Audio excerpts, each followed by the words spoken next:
continuing on with the idea of what to do with sums and products, here's another example with f of t consisting of a product of two different types of functions. So again, the left-hand side is not as significant at the moment, but we have the product of an exponential and a sine function. So if we start the same way as last time, by assuming that we need both pieces, so we need a coefficient for e to the 7t, and then we need coefficients, sorry, that should be a b, coefficients for sine of 10t and cosine of 10t. Again, we're going to run into the same issue we did before. Just to save you the time, I'll tell you you'd run into that issue. And the solution is the same, to take this coefficient here and distribute it through. So instead we would have something like e to the 7t times one coefficient times the sine and another coefficient times the cosine. So again, we don't need to have separate labels for a, b, and ac. We can just call this a and call this b. So the conclusion is that the particular solution we would use would just have e to the 7t without its own coefficient, and then put the coefficients on the sine and the cosine. So the idea is kind of the same as last time, that the exponential itself, if it's multiplied by something else, it doesn't need its own constant. The other piece can take care of all the constants. And the reason it works is because of this distribution, but we just need to remember that principle, that an exponential by itself doesn't need to have a constant on it. So let's show another example and kind of jump straight to that conclusion. So if we've got f of t being 3t squared times the cosine of 2t, now we have a product of a polynomial and a cosine. So we've kind of seen all the combinations of these products. In this case, if we try the same thing, again, the first piece would come from the polynomial, and then we would have also the combination of sine and cosine. And if you do this, and I won't make you watch the details, but essentially we can collect all the coefficients on the polynomial. And all of this will be multiplied by sine of 2t, right? Essentially, this d gets distributed through here, and that forms the first version. And then e gets distributed through, and that forms a second version. So let me write down the final version and then see how it looks familiar.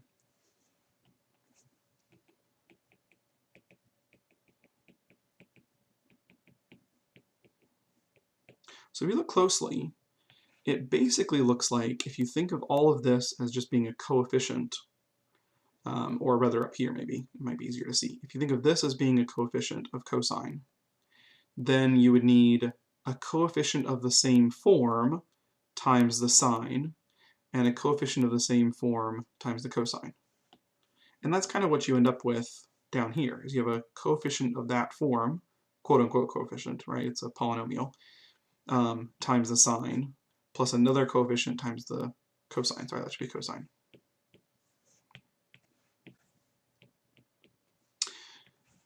So, in essence, when you look at this, you can visualize this as just a coefficient times cosine. And so you take something of the same form times sine, something of the same form times cosine. Just like if that were just 3, you would have a sine and b cosine.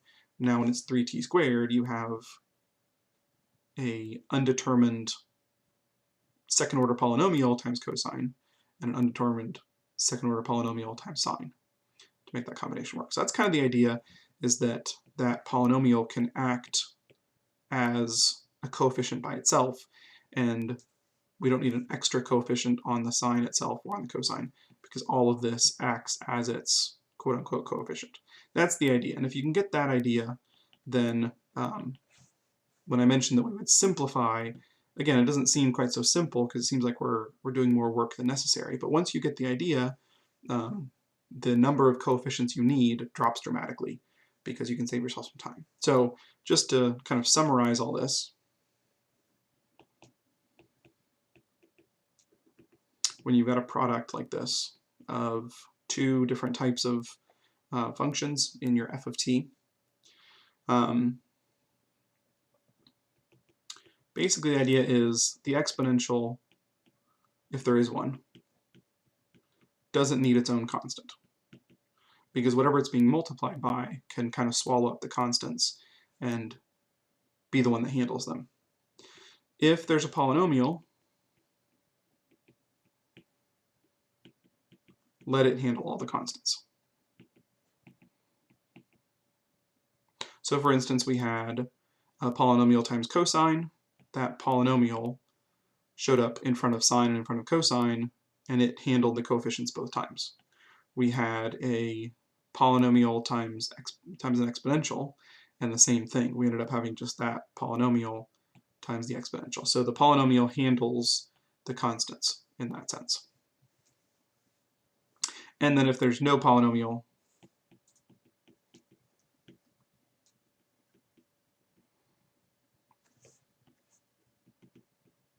then the sine and cosine will handle the constants.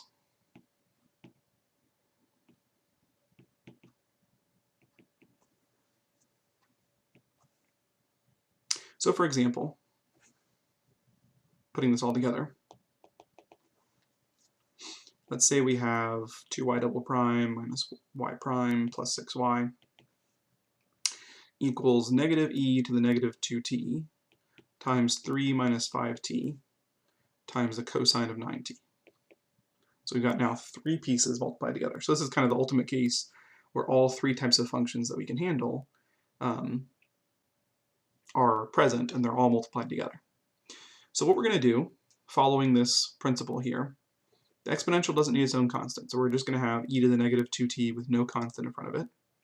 There is a polynomial here, so it's going to handle all the constants.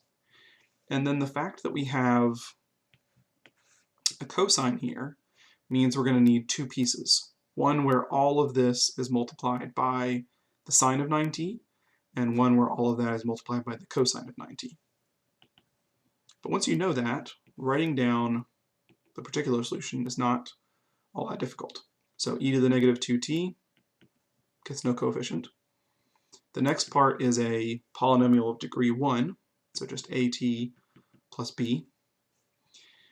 And all of that, again, is going to get multiplied by sine of 9t, and then another version of it, again with new coefficients now, ct and d, times the cosine of 9t.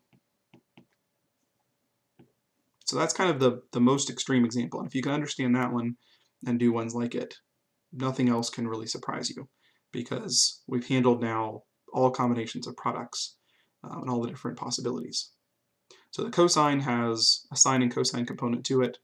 The polynomial here leads to the constants a, b, c, and d. And then the exponential doesn't need its own coefficient to make anything work. So that is enough to fully solve the particular solution. One final solution, or one final example of just setting it up. Then we'll do a couple of examples of solving again. But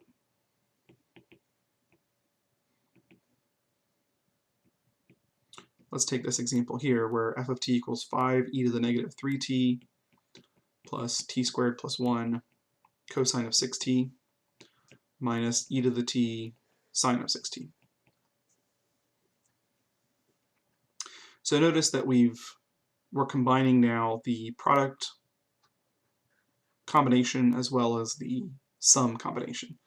So taking it one piece at a time, we won't solve it fully because the algebra would just be really tedious, but this first piece, the e to the negative 3t, gets its own term, and that's all it needs.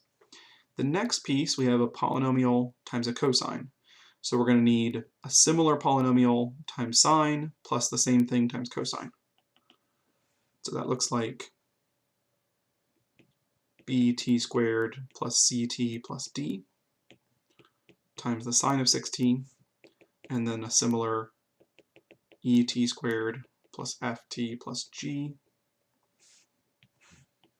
times the cosine of 6t.